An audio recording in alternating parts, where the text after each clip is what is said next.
Welcome to my ramblings. This episode, the value of a good CEO. When I worked for the Department of the Interior, um, what do I know about CEOs? You know, most of half my career working life was working for the government as a civil servant, not a contractor. Then out in the private world, private industry, when I worked. There's tough economic times. Um, you know, Uh, I work for relatively small architectural slash engineering firms. None of them had any architects. Well, I think one had an architect working for them, but usually they would sign a contract with an architect if it was like a building or something. Um, so small A&E firms. So CEO different, but I'm going to draw on my experience um, at the Department of Interior. When I first started working there, we had a project engineer, and the guy that was in charge of the um, operators, the guys that did all the radio communication with the people that worked in the field. Um, Boy, and there's another round. Somebody told me the best engineers come from the field, and I spent 3 years trying to figure out because he wouldn't say what he was talking about. You know, um, you made me leery thinking, Jesus, if I was an electrician, you mean you want to get rid of me just because I graduated with a degree in electrical engineering? But anyway, I digress. Um, what did he mean? Did he mean like you had to have been an electrician to be a good engineer? You had to, I don't know, you had to already have worked as an electrical engineer to be an electrical engineer? I don't know. Well, if that was the case, why does the government hire so many college graduates right out of, right after they get their degree? Me lucky, I got hired prior to getting my degree. I went to the employment office on the campus, saw a couple of jobs posted. One was at NRAD, which changed its name, high level, scientific type stuff. They were hiring for engineers, paying $11 an hour way back in like 1992 or 3, 90, 91. And the Navy was hiring in that fact for like 5.95 an hour, but it came with full benefits.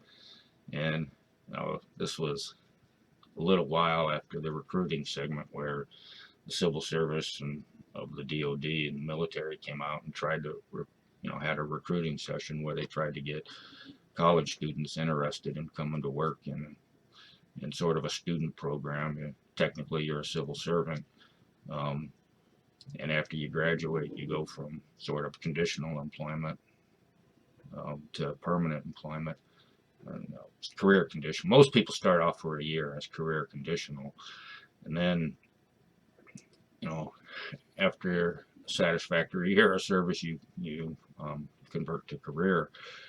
The student program was sort of the same way, except that you had to maintain a certain GPA, and the number of hours you could work were limited because, well, it was this particular hiring program was basically to get people in various degree specialties. In my case, well, in the case that they were recruiting for, it was business and engineering. But anyway, I digress. So this guy is complaining because people will put in requisitions for this, that, and the other thing, supplies this, supplies that.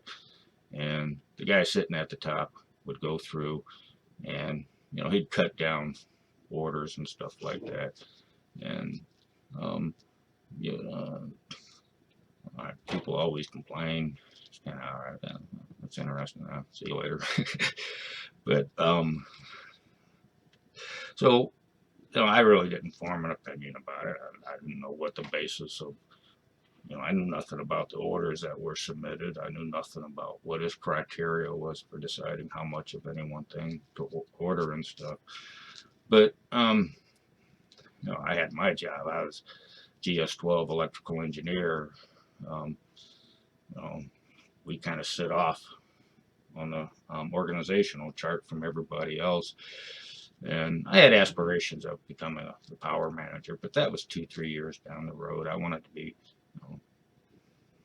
well familiar with. I guess that's go by the definition of familiar, which most people don't use the dictionary definition. Well, familiar is redundant. Familiar would be the word. But I wanted to be well versed, have a full grasp of um, all of our electrical utility systems. Uh, well, yes, and we had two primary parts. We provided electricity to various customers. Initially, it started off as providing power to irrigation pumps. That was the whole basis for that agency coming into being. And the organization, I think I, I didn't, I wasn't involved in the administrative, but aspects of it. But from what I understood, the irrigation water was still a major portion of the electricity that we provided. But being an electrical utility starting out in the 1920s, for a while, that was the only source of electricity for people in the area. And so we had other types of customers. And, you know, um, although they now have cooperative electrical utility companies out there, it's just small things, sort of privately owned or group owned. Um, there were still places where we were the only source of electricity for people. So the pertinent thing about the CEO stuff is that we actually had a surplus.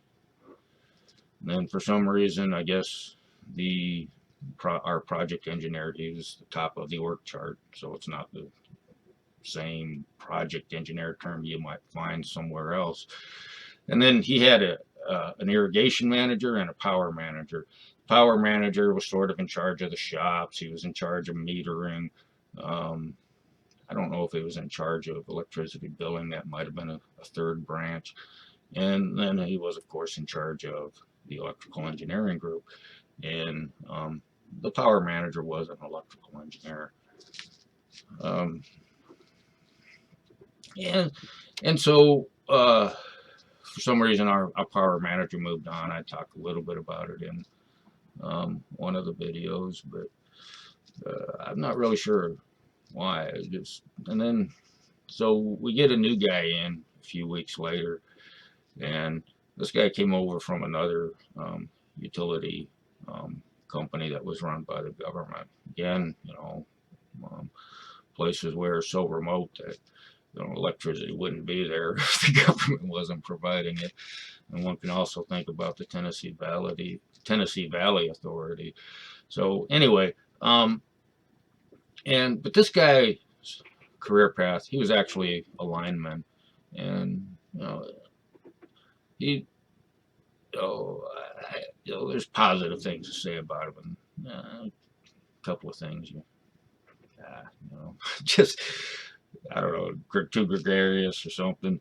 But when he ended up, when requisitions and stuff went to him, um, God rest his soul, he would just say, order it all. I don't think he even looked at it. I heard one guy say, hey, I got the rubber goods orders, gloves and vests and mats and stuff, just whatever the linemen used, to protect themselves, because overhead people, they do work live sometimes.